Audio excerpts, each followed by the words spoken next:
Hi there. So this section is a continuation of 12-3. It's vector applications or word problems. So let's say we have vector v. The magnitude of vector v changes over time. So the magnitude of v times the time, because the length changes over time, just gets longer and longer every unit of time. So looking at this, let's say we have theta, and we have the side, or like the length opposite from theta, is y, and the horizontal length is of course x. Cosine theta in this case would be the adjacent, which is x, over the hypotenuse, which is the length of that vector, so t times magnitude of v. Again, t is the time, because as time keeps going, the vector will keep getting longer and longer. If I cross multiply and solve for x, I'll find that x is t magnitude of v cosine theta. Similarly, we can do sine. So we'll have sine theta equals y over, or opposite over hypotenuse, y over t magnitude v, and if we cross multiply, we'll solve for y and we'll get y equals t magnitude of v sine theta. Again, y is like the vertical distance, x is the horizontal distance. So that helps us a lot in word problems. In physics, we have the height at a given time is calculated as equal to the initial height,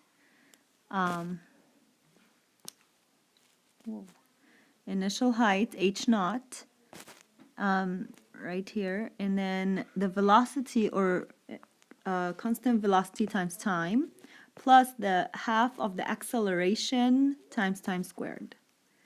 So to calculate the height of an object at a given time, we have to look at the starting height plus the constant velocity times the time plus half the acceleration times time squared. So that's in physics. Math is very similar. So we have, the only difference is that the initial velocity is our y, because let's look at this as vectors. So if I do arrows, the vector v is this horizontal vector plus the vertical vector. So the vertical vector is the initial velocity without any gravity pull. So the difference, that it's the initial velocity in our case, will be really y, but let's rewrite that formula so that we're aware what's going on. So in our case, to calculate the height at a given time, we do the same thing, initial velocity plus the initial height, h naught, initial height, plus the initial velocity, which is our vertical, times time, which is like the whole y. So t v sine theta plus half the acceleration due to gravity. We can call it g, or a, it's just acceleration due to gravity, times t squared.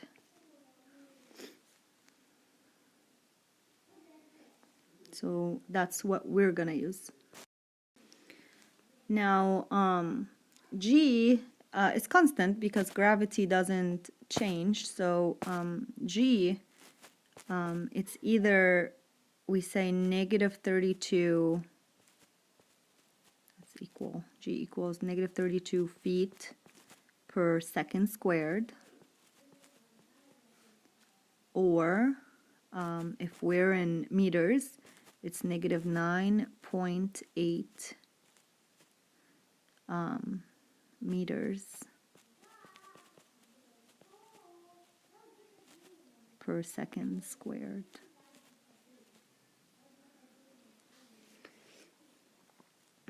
So again, this formula is very important. That's what we use for calculating the height of an object at a given time. It's the initial height. That's equals. My equal signs are a little bit terrible. So it's the initial height plus t times the magnitude of v sine theta plus half gt squared. Again, this part right here is just the initial velocity, upright velocity, when the vector is going up without being affected by any gravity or any anything else. So it's like if, you know, we just full force pushing up. So that's initial velocity right here. All right, let's look at an example. Okay, so for example, if I have a football kicker kicks the ball with initial velocity 60 feet per second at an angle 30 degrees, find an equation that describes the path in terms of x and y. So something like that, we'll use the formulas that I just gave you. So I know that, for example, if I draw, this is the initial velocity, and I'll write it here. Whoa.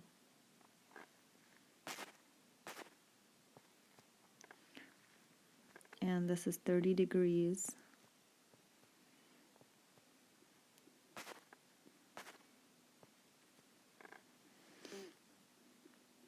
And I have, you know, the ball will go up and probably start dropping, something like that.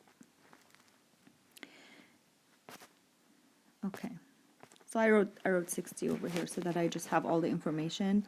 It's nice to have a visual.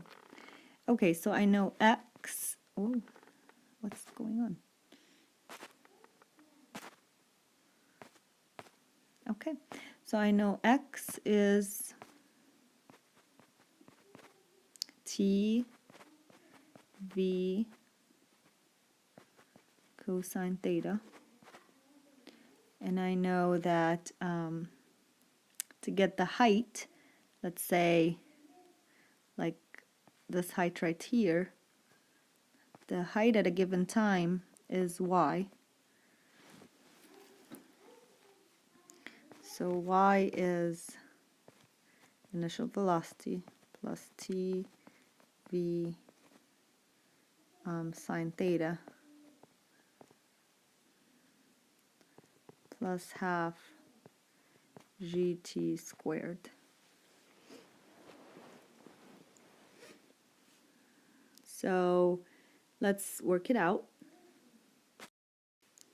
So I have x equals t. The magnitude of v, well, it is 60 feet per second. So for 1 second, let's say time is 1 second, then the magnitude is 60. Cosine 30. Cosine 30 is rad 3 over 2. So I just work it out, and that's the x. Now let's work out the y. So if I work out the y, I'll have 0, my initial height, because it's the kicking happened from the floor. Unless they say otherwise, we just assume it's from the floor. So the height originally was 0, times t, magnitude of v is 60 sine 30, plus half negative 32 t squared. Negative 32 is the acceleration due to gravity. It doesn't change. And I use the negative 32 because it's in feet. Okay, if it was in meters, I would use the negative 9.8. So y equals 0, 60 times sine 30. Sine 30 is a half. Half times 60 is 30.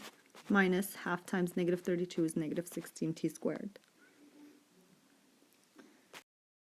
So now to find the equation in terms of x and y, I gotta combine the two equations. I gotta combine this one and this one together. So if x equals 30 rad 3t, to solve for t, then it will be x over 30 rad 3. So to combine them, I'm going to just plug it in here. So y equals 30 times t, which is x over 30 rad 3, minus 16 times t squared, which is x over 30 rad 3 all squared.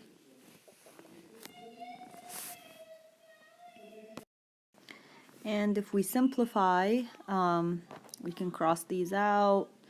We'll have x over rad 3 minus 16x squared over 30 squared times 3, because rad 3 squared is just 3.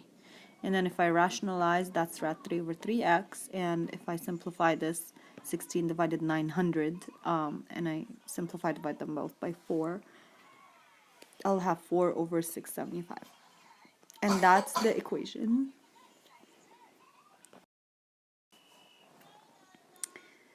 That's the equation for x and y. So we have three main equations, 1, 2, and 3. You gotta choose the right one to answer a question like that. How long did the ball stay in the air? Which one of these equations would be your best bet?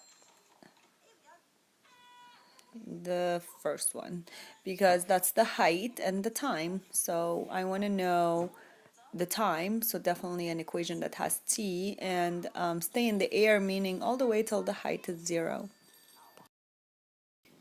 So I'll do 0 equals 30t minus 16t squared.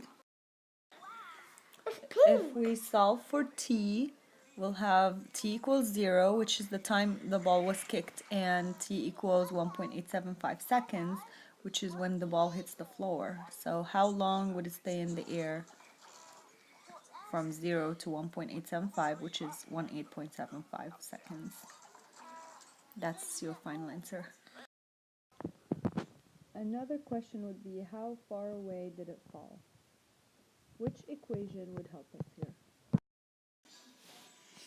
This one. Because I know it falls at 1.875 seconds, so that will give me the horizontal distance. So I'll do x equals 30 rad 3t. That's the time we calculated from the previous question. And plug that in my calculator. And I'll get 97.43 feet. Okay, for a question like that, if the goal is 90 feet away and the crossbar is 10 feet high, will the kicker make the goal? Which equation is your best bet? This one. Because we're talking about horizontal distance and we're looking for height. So this is horizontal distance and height. So I'll plug in the horizontal distance, and this is what I got. So will he make the goal? And the kicker will not make the goal.